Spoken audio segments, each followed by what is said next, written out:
নমস্কার প্রিয় দর্শক বন্ধু, আমি জ্যোতিষ আচার্য শ্রীদেবদূত আর আপনারা দেখছেন আপনাদের প্রিয় চ্যানেল সান অ্যাস্ট্রোলজি। আপনাদের প্রত্যেককে সান অ্যাস্ট্রোলজি ইউটিউব চ্যানেলে স্বাগত জানাই। আশা করি আপনারা সবাই খুব ভালো আছেন, সুস্থ আছেন এবং খুব আনন্দে আছেন। আমিও খুব ভালো আছি। আগামী 10th মে 2024 ইংরেজি মতে এবং বাংলা মতে 27শে বৈশাখ 1431 শুক্রবার পড়েছে। এই দিন রয়েছে অক্ষয় তৃতীয়া। এই অক্ষয় তৃতীয়ার দিন আপনারা যা কিছু কাজ করবেন তা কিন্তু অক্ষয় হয়ে রয়ে যাবে। এই দিন যদি কোনো পুণ্য অর্জন করেন, কোনো ভালো কাজ করেন, তাহলে তার ফল কিন্তু ভালো হবে। আর এই দিন যদি কোনো পাপ কর্ম করেন, অর্থাৎ কোনো খারাপ কাজ করেন, তার ফল কিন্তু খারাপ হবে। তাই অক্ষয় তৃতীয়ার ভূমিকা কিন্তু খুবই গুরুত্বপূর্ণ। এই অক্ষয় তৃতীয়ার দিন ভগবান পরশুরামের জন্ম হয়েছিল। ভগবান পরশুরাম হলেন বিষ্ণুর ষষ্ঠ অবতার।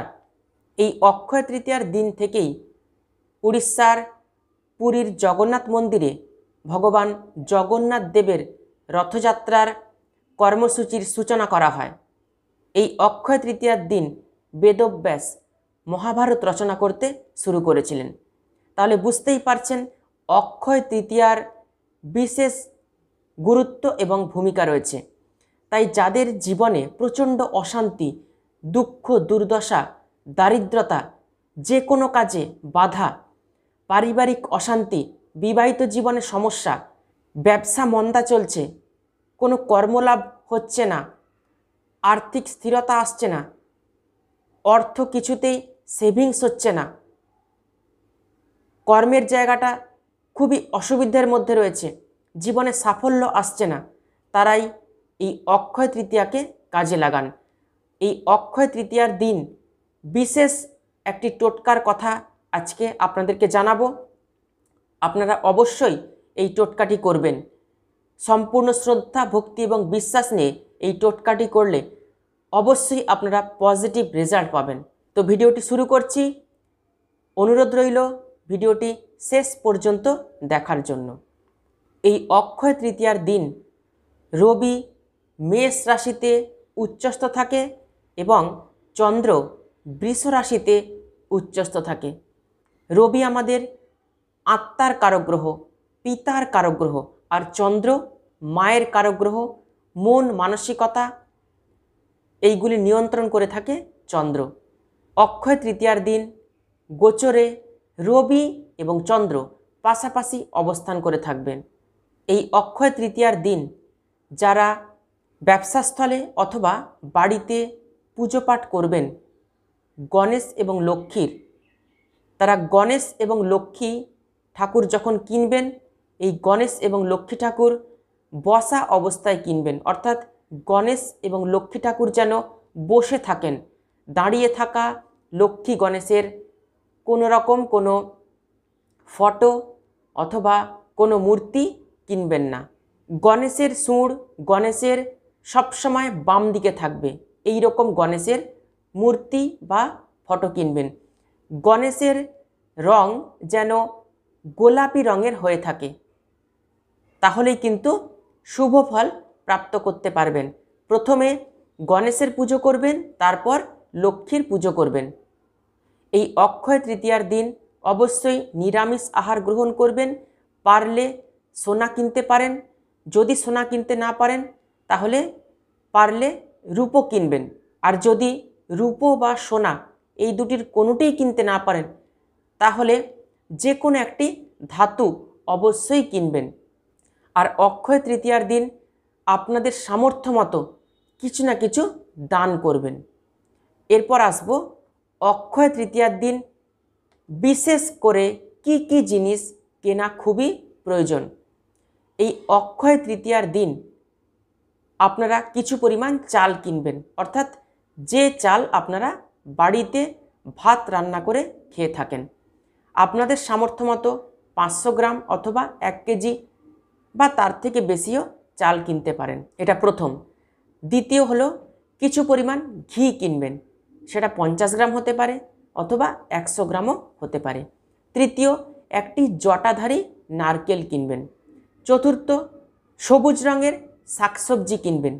সবুজ রঙের শাকসবজি মানে ক্যাপসিকাম হতে পারে, পটল হতে পারে, ঢেঁড়স হতে পারে, ঝিঙে হতে পারে, চিচিঙ্গা হতে পারে, যে কোনো সবুজ রঙের শাকসবজি কিন্তু কিনবেন এই দিন। আর কি কিনবেন? এই অক্ষয় তৃতীয়ার দিন 3টি লক্ষ্মী কড়ি কিনবেন, 3টি সাদা লক্ষ্মী কড়ি। অক্ষয় তৃতীয়া চলাকালীন এই জিনিসগুলি কিনবেন, আগের থেকে কিন্তু কিনবেন না। অর্থাৎ 10 মে 2024 অক্ষয় তৃতীয়ার দিন এই জিনিসগুলি কিনবেন। 3টি লক্ষ্মী কড়ি কিনে নিয়ে এসে 1টি লক্ষ্মী কড়ি আপনার বাড়ির ঠাকুরের স্থানে রেখে দেবেন, আরেকটি লক্ষ্মী কড়ি আপনার পকেটে অর্থাৎ মানি পার্সের মধ্যে রেখে দেবেন, আরেকটি লক্ষ্মী কড়ি আলমারিতে যেখানে লকার রয়েছে টাকা পয়সা বা সোনাদানা রাখেন সেইখানে রেখে দেবেন। তবে লক্ষ্মী কড়িগুলিকে কিনে নিয়ে এসে আগে গঙ্গা জল দিয়ে একটু পরিষ্কার করে নেবেন, তারপর এই কাজটি করবেন। এরপর আসি আসল কথায়।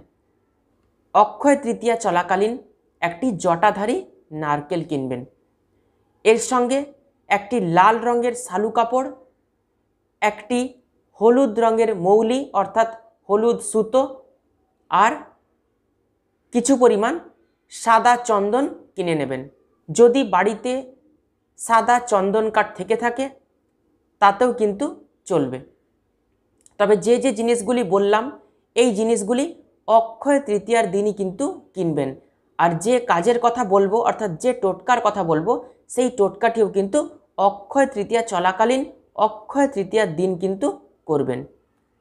তো প্রথমে একটি জটাধারী নারকেল নেবেন, জটাধারী নারকেলের ওপরে সাদা চন্দন বেটে নেবেন, বেটে নিয়ে ভালো করে সাদা চন্দন জল দিয়ে জটাধারী নারকেলটিতে মাখিয়ে দেবেন।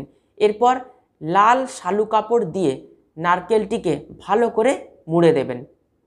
মোড়ার পর যে হলুদ রঙের মৌলির কথা বলেছি অর্থাৎ যে হলুদ রঙের সুতোর কথা বলেছি সেই সুতো দিয়ে জটাধারী নারকেলের ওপরে 7 পাক দিয়ে গিঁট দিয়ে বেঁধে দেবেন।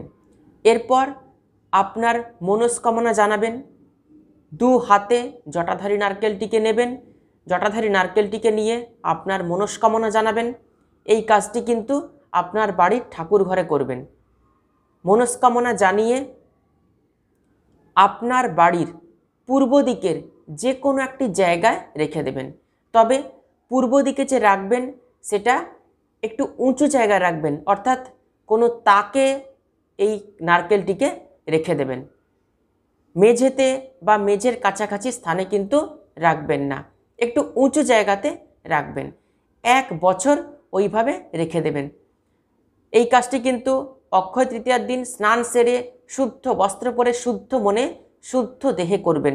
আপনাদের যাদের যা কিছু সমস্যা আছে, আর্থিক সমস্যা, যে কোনো বাধা, ব্যবসায় মন্দা চলছে, পারিবারিক অশান্তি আসছে, বিবাহিত জীবনে কোনো অশান্তি বা ডিসপুট চলছে, সাফল্য আসছে না জীবনে, সমস্ত কাজের জন্য কিন্তু এই টোটকাটি করতে পারেন।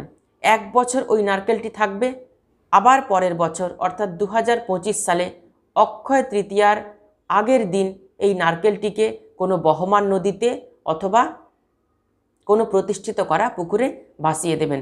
আবার অক্ষয় তৃতীয়ার দিন মনস্কামনা পূরণ হয়ে গেলে এই একই প্রক্রিয়া আবার করবেন। দেখবেন আপনাদের জীবন থেকে যা কিছু সমস্যা সেগুলি কিন্তু দূরীভূত হয়ে যাবে। কাজটি অবশ্যই করে দেখুন। ভিডিওটি ভালো লাগলে ভিডিওটিতে অবশ্যই লাইক করে ভিডিওটি আত্মীয় স্বজন বন্ধু বান্ধবদের মধ্যে প্রচুর শেয়ার করবেন। আর নতুন নতুন ভিডিও পেতে অবশ্যই চ্যানেলটিকে সাবস্ক্রাইব করে পাশে থাকা অল বেল আইকনটি প্রেস করে রাখবেন। তাহলে আজকে এ পর্যন্তই। সবাই খুব ভালো থাকবেন, সুস্থ থাকবেন। অক্ষয় তৃতীয়ার আগাম শুভেচ্ছা জানিয়ে ভিডিওটি এখানেই শেষ করছি। অসংখ্য ধন্যবাদ।